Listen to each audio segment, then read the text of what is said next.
Patrick Hansen, you are Director of Opera Studies here at Opera McGill and also stage director of this production. How did you come up with the idea of Raj, India? It was a little bit of a combination of two things that happened.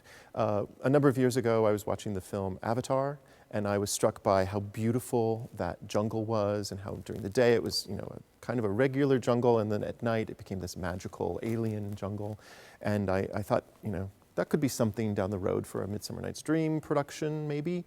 And then when I was reading the play a while back, there's a line about where Titania has been, which is she's been to the land of the Hindus.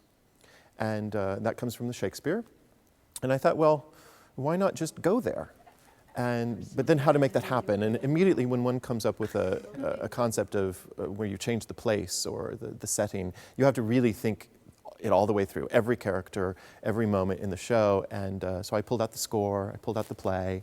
I thought, how can I reconnect here into this concept of being somewhere in India, somewhere in a jungle in India, maybe an abandoned temple.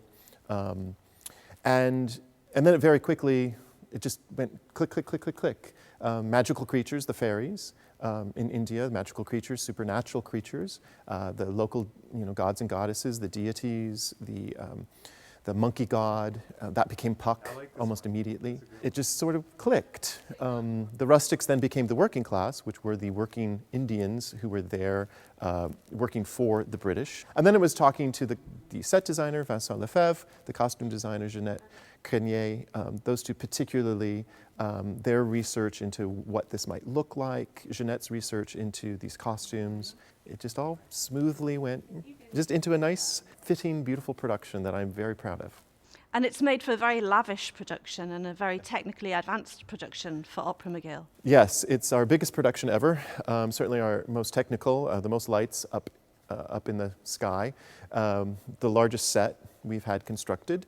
We have this center tree, which is incredibly, I'm looking at it right now, it's incredibly key to the whole piece because it sits there on the stage the entire night.